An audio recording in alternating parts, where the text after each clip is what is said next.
Mirë se erdhët. Sot do t'i futemi njërit prej paradokseve më të mëdha të kohës sonë, një temë që na prek pothuajse të gjithëve, prindërimit. Dhe pyetja që do të shtrojmë është, le të themi, paksa e çuditshme, por absolutisht thelbësore. Okej, le ta nisim. Ne si shohim shifrat, faktet, çdo gjë.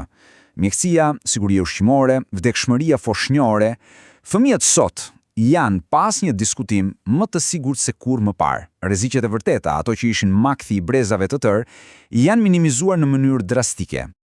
Po, pikërisht këtu gjërat bëhen të çuditshme. Ndërkohë që rreziqet reale pothuajse janë zhdukur, ankthi i prindërve ka shpërthyer. Ka arritur nivele që nuk i kemi parë kurrë më parë. Kjo ndjenje vazhdyeshme tensioni është bërë si një gjendje e përhershme, një garë shumë e gjatë, pa vijë finishi. Po pse vallë? Kjo tabel këtu e tregon perfektisht këtë marrëdhënie të përmbysur.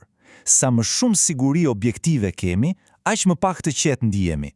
Duket e pabesueshme apo jo? Ankthi thjesht ka ndryshuar formë, është zhvendosur nga rreziqet e jashtme tek një presion i brendshëm, psikologjik. Por ta kuptuar këtë, duhet shohim se si ka ndryshuar vetë qëllimi, vetë ideja e të qenit prind. Dhe pikërisht këtu fillon ajo që mund ta quajmë gara e pafundme, vërtet shumë e gjatë e optimizimit. Mendojeni pak si ishte dikur. Qëllimi ishte i thjeshtë, i prekshëm. Mbaje fëmijën gjallë, të ushqyer dhe të sigurt. Kaq. Suksesi ishte i qartë. Dhe për shkak se shumë gjëra ishin jashtë kontrollit, prindrit kishin një lloj pranimi ndaj fatit. Po sot qëllimi është bërë krejtësisht abstrakt. Nuk po rrisim më thjesht fëmijë, por përpiqemi të dizajnojmë ata për sukses maksimal në çdo fushë. Dhe ky projekt optimizimi thjesht nuk ka një vijë fundi të qartë. Nuk ka një moment ku mund thuash në rregull e përfundova. Dhe ky citat mendoj e godet pikërisht në shenjë. Pra, ja ku është thelbi, ndryshe nga mbijetesa, e cila është e matshme, optimizimi është një garë që nuk mund të fitohet kurrë. E kjo natyrisht e mban prindin në një gjendje të përhershme tensioni dhe ndjesie se kurrë nuk po bën mjaftueshëm. Por kjo nuk është e gjitha. Ky ndryshim i brendshëm përkeqësohet jashtëmase nga bota përreth nesh, nga ndryshimet në shoqëri dhe teknologji. Presioni nuk vjen vetëm nga brenda nesh. Shikoni pak këtë ndryshim drastik. Dikur ishte fshati, një komunitet i tërë që ndante barrën psikologjike. Sot, prindrit janë shpesh si ishuj të vetmuar, me gjithë peshën mbi supe. Dhe krahasimi. Nuk krahasojmë më me komshiun, por me versione perfekte të kuruara nga e gjithë bota online. Tani, le të flasim pak për biologjinë, sepse këtu gjërat bëhen edhe më interesante. Truri ynë thjesht nuk është ndërtuar për botën ku jetojmë sot. Sistemi ynë nervor, alarmi ynë i brendshëm, u zhvillua për të përballuar diçka të tillë, një kërcënim të madh, të rrallë dhe shumë konkret. Një tigër e sheh, reagon dhe pastaj stresi mbaron. Kthehesh në normalitet. Mirë po, bota moderne e prindërimit nuk na jep një tigër her pas here. As pak. Ajo na jep një lumë të pandalshëm sinjalesh. Ne bombardohemi pa pushim me lajme për rreziqet rralla, me krahasime pafund në rrjetet sociale, me këshilla kontradiktore nga ekspertët, e gjithë kjo e mban sistemin ton të alarmit ndezur vazhdimisht. Ankthi nuk është më një sprint, por është kthyer në një maraton teje të gjatë pas një vijë finishi në horizont. Okej, pra e pam presionin e jashtëm.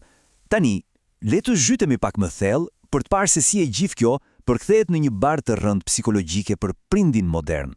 Dhe këtu kemi një nga ironit më të mëdha. Sa më shumë ndjejmë se kemi kontroll mbi shëndetin, mbi edukimin, aq më shumë përgjegjësi personale ndjejmë. Dhe kjo përgjegjësi e stërmadhe në fakt na jep më shumë ankth, jo më pak. Dikur mund të thoje ky ishte fati, por tani çdo dështim i vogël ndjehet si faj ynë personal. Kjo intensifikohet edhe më shumë nga fakti se sot kemi më pak fëmijë. Kur ke vetëm një ose dy fëmijë, e gjithë barra e shpresave, ëndrave dhe frikrave përqendrohet tek ata. Çdo gjë e vogël që nuk shkon siç duhet, ndihet si një katastrofë absolute. Kjo tabel në fakt e përmbledh të gjithë argumentin ton. Ajo tregon shumë qartë kalimin nga një model i bazuar në mbijetesë dhe mbështetje në një model të bazuar në optimizim, izolim dhe faj personal. Këto janë forcat që formosojnë ankthin modern. Pra, si përkthehet e gjithë kjo në jetën e përditshme? Cila është ndjesia? Metafora më e mirë që del nga gjitha materialet është ajo e një labirinti. Mendojeni kështu, prindërimi tradicional ishte si të ecje në një rrugë e njohur e shtruar nga brezat para teje. Mund të ishte e vështirë, por të paktën drejtimi ishte i qartë dhe i ditur. Ndërsa sot, Sot ndjet si një labirint i pafund dhe i paparashikueshëm.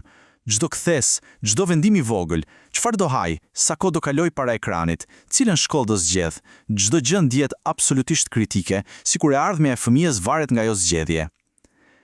Kjo është lodhja mendore nga vendimarrja, një peshë psikologjike që vetëm sa vjen e rritet. Dhe kështu, kjo na lë me një pyetje themelore apo jo? Në një botë që na bombardon me kërkesën për optimizim, a mund të mësojmë ne të jetojmë me pasigurinë, të pranojmë që nuk kontrollojmë dot gjithçka? Përgjigje e kësaj pyetje ndoshta përcakton jo vetëm të ardhmen e fëmijëve, por edhe qetësinë tonë mendore. Faleminderit që më ndoqit në këtë analizë.